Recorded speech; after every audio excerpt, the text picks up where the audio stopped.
الحمد لله والصلاة والسلام على رسول الله صلى الله عليه وسلم.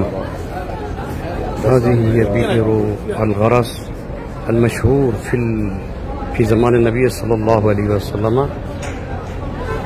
لما حرم الله عز وجل الخمر عطس واستعلن في أصحاب النبي صلى الله عليه وسلم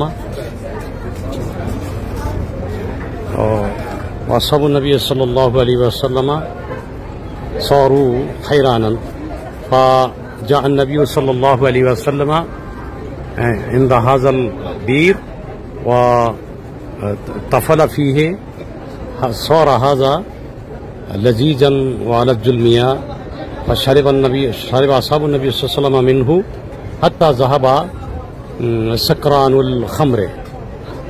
অর্থাৎ রাসূল পাক সাল্লাল্লাহু আলাইহি ওয়াসাল্লামের আমলে যখন মদ নিষিদ্ধ করা হয় তখন সাহাবায়ে কেরাম মদ না খাইতে পেরে তারা পেরেশান হয়ে গেল।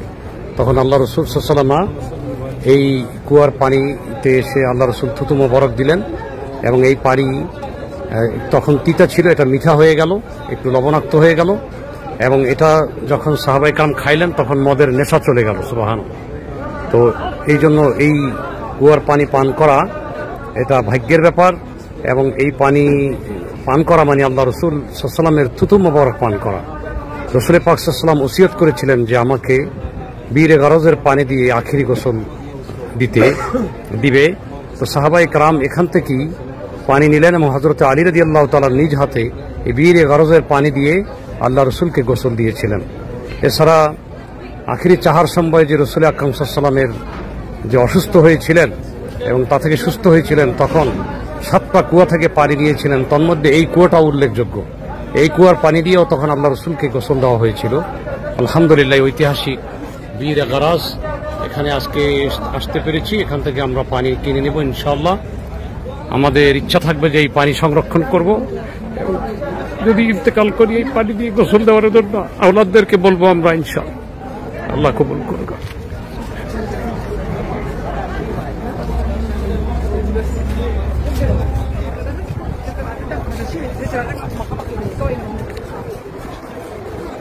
যে কুয়ার পানির জন্য আমি দীর্ঘ 24টা বছর অপেক্ষা করতেছি, আজকে সেই কুয়ার পাড়ে এসেছি এবং এখানে দেখতেছি এখানেই হযরতে ইমাম জয়নুল আবেদিন রাদিয়াল্লাহু তাআলা আনহু বসবাস করতেন। অত্যন্ত বরকতমণ্ডিত জায়গা, ঐতিহাসিক জায়গা। আমরা এই মোবারক জায়গায় আসতে পেরেছি, এই জন্য আল্লাহর দরবারে শুকর আদায় করি এবং রাসূল পাক সাল্লাল্লাহু আলাইহি ওয়াসাল্লামের শুকর আদায় করি যে তার উম্মত হয়ে এখানে আসতে পেরেছি। আলহামদুলিল্লাহ, আল্লাহ কবুল করুন, আমিন। এই সেই ইমাম জয়নুল আবেদিনের সেই মসজিদ। ইমাম জয়নুল আবেদিন রাদিয়াল্লাহু তাআলা আনহু এখানে বসে ইবাদত বন্দেগী করতেন। আমরা সেই মোবারক জায়গায় এসেছি, সেই প্রাচীন নিদর্শন যা তুর্কি বাদশারা করেছিল আমরা সেখানেই এসেছি। এই যে চিহ্নিত জায়গা, এখানে হযরত ইমাম জয়নুল আবেদিন বসে বসে ইবাদত করতেন। যে কদিন থাকবে কদিন হোটেল